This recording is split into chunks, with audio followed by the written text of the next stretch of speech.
আসসালামু আলাইকুম। আজকে আমি বানাবো ইনস্ট্যান্ট জিলাপি।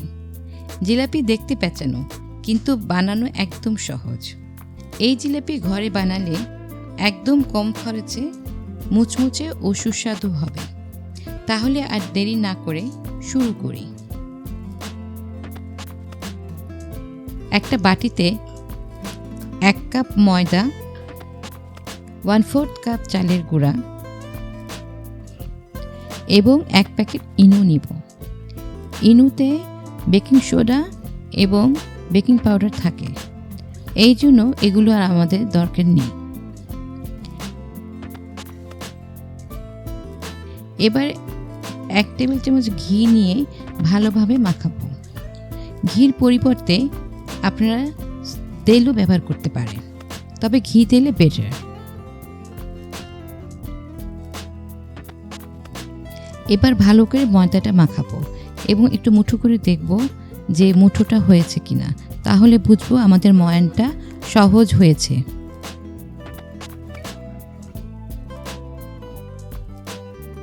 ময়ান ঠিক হলে ময়দা মুঠো করলে মুঠো হবে, তাহলে বুঝবো ময়ানটা ঠিকমতো হয়েছে।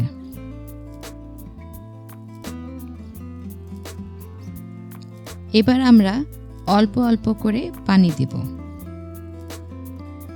এবং মাখাবো।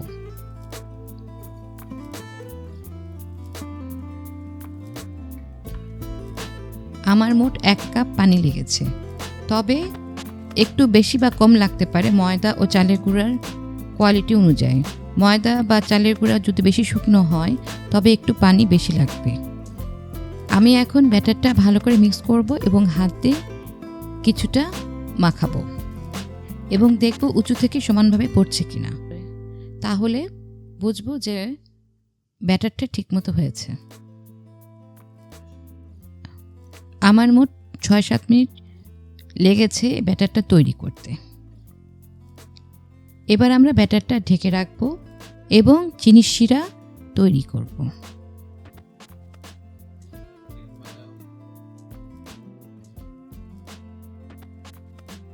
এখন আমি 3 কাপ চিনি এবং 1.5 কাপ পানি নিব,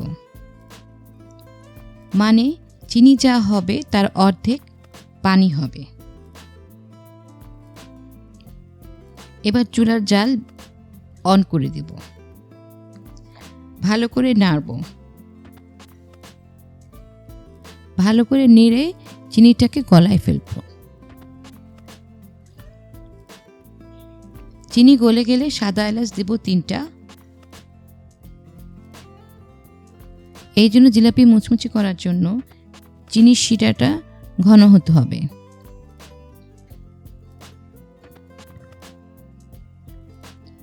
আমরা এবার ফুড কালার দেব।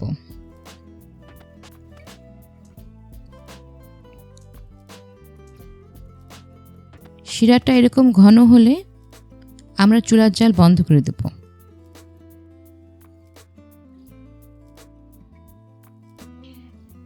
এখন একটা গ্লাসের মধ্যে পাইপিং ব্যাগ নিয়ে ব্যাটারটা পাইপিং ব্যাগে ঢেলে দেব।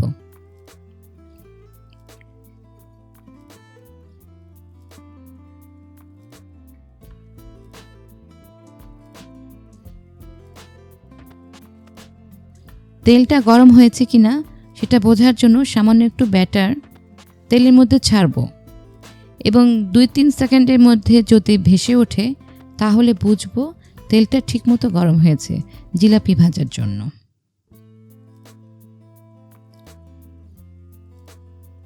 এখন আমরা ব্যাটারগুলো জিলাপির আকার করে তেলের মধ্যে ছাড়ব।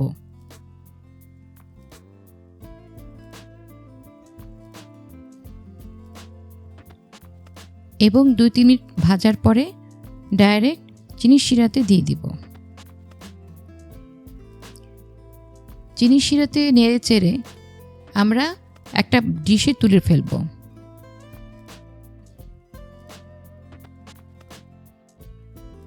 সবগুলো জিলাপি ডিশে সার্ভ করব।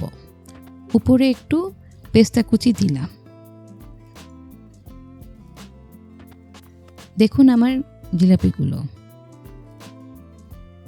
একটা ভেঙে আমি দেখাচ্ছি জিলাপিগুলো কত মচমচে হয়েছে।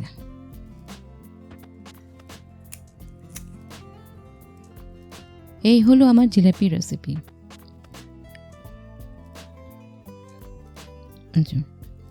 এই কয়েকদিন পর শুরু হচ্ছে মাহে রমজান।